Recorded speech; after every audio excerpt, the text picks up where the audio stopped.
But Tim, we have a friend. His name is Bryan Peterson. If you guys ever see any of the clips for the Grappling Hour or even for this show, he does an excellent job of cutting those clips. And every year, around the time the Royal Rumble happens, he actually does a PowerPoint presentation. I kid you not, to bring civilians up to the world of professional wrestling so that they can understand what is going on. So he said, his words, not mine, hey, do you guys need some sort of information about the Royal Rumble? And I said, I don't know in particular. And he goes, oops, I've already made one. So as a result of that, he has sent this video to us. I have not proofed it. I do not know what the contents of it are, but nonetheless, we are playing it, and Godspeed. So let us see what Bryan Peterson has to inform the rest of you, civilians or the uneducated, about tomorrow night's Royal Rumble. Chief Assistant Director of Social Media and Marketing for Grappling Hour. I do have a BJJ black belt as well as a replica WWE US title belt. And I think that makes me uniquely qualified to give you the following pitch. And that pitch is why we absolutely need a Royal Rumble in Jiu-Jitsu. So you might be wondering, why do we even need a Royal Rumble? Isn't grappling doing great?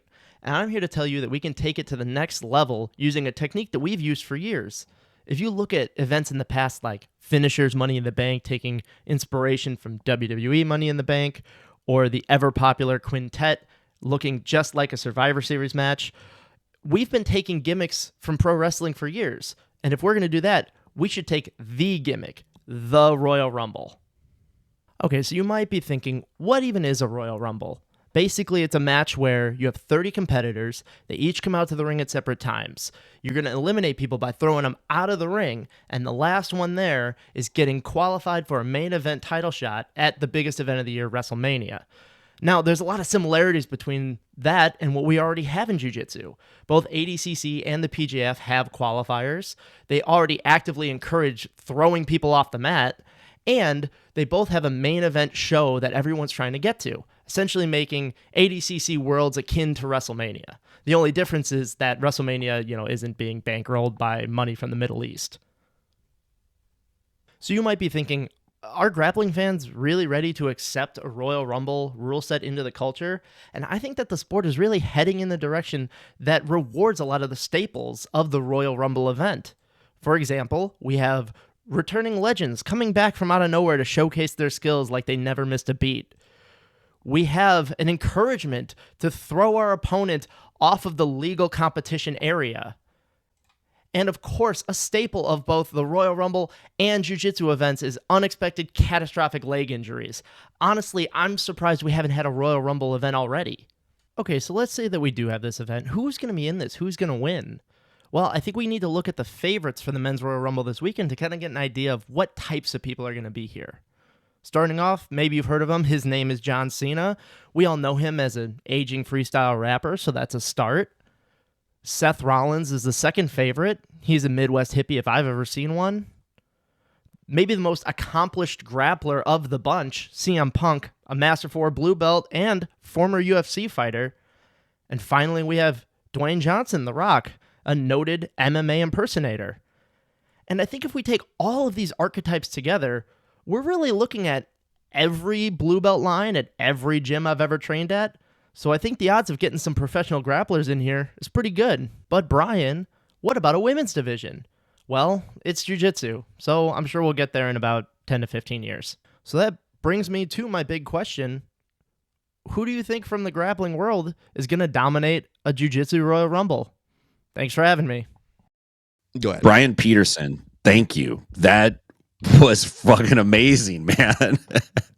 I love the approach. I love the slideshow. Yep. I love the comparing it up against the Quintet and Survivor Series. Dead on. He's right. I was like, oh shit, I didn't even think about that. He's right. Now that we get to the actual question, Tim, for you, who would do well in a Jiu-Jitsu Royal Rumble? Because the Royal Rumble is open weight, then you might have a Musamichi go in there and stay in for 15 or 20 guys. He's not going to win. Ultimately, he's going to get tanked. You're looking at the big boys. And I think you're looking at guys like Big Dan would have a real solid shot of being in the last 3 or 4 dudes standing. I think Nick Rodriguez is very athletic, very dynamic, fan favorite, sells a lot of merch. He's got to be in the final 4. There's no way that he's going to get eliminated before that.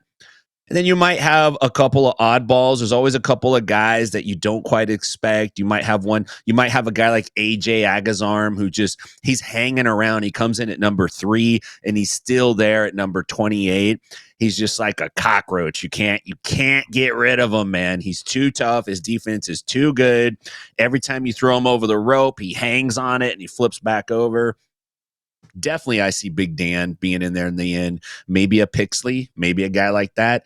I don't think Gordon lasts. I think they gang up on Gordon real early, dump him over the side, and he goes out to dinner and doesn't even stay for the whole event. So that's my take. Big Dan, Nicky Rod. Nicky Rod is, dabbled in the arts, so he might also have some advantage in knowing where things are or are not. I'm going to be honest with you. Somebody messaged me. We're doing a screening tomorrow at the gym for the Royal Rumble, and we're going to do a fight companion. Somebody goes, "Why don't you have a Royal Rumble?" And I was like, "Bro, I've been trying to figure that out." And I will say, Sean Applegate had come up with the idea of doing a Royal Rumble with a pit, and I don't have a pit on hand, but I think that's the way to do it. Oh. And so I'm very pro that idea. You mentioned Big Dan. I think he'd be like the Big Show, where he's like an actual threat that just gets eliminated, where you're like, oh man, he's going to kill somebody. He might eliminate like 4 or 5 people, but then always gets eliminated himself. The last little note I wanted to bring up here, though, is that I think I cracked the code, and I think you can do like BMAC did like a Royal Rumble where everybody was already in and gets submitted out. And I feel like there's a way to do it where they do the walkouts, they have matches, but that as people come in, they're playable characters. Like they're actually able to do it. And I feel like that might be a WWE BJJ concept that I do in the near future. So we'll see how tomorrow goes. But when they were pitching that idea to me, I was like, well, I don't know who's coming tomorrow. We have a competition prep before the actual thing goes down. But I was like, if there's some dumb enough people who are happy to oblige this stupid request I have, then we're in, no questions asked.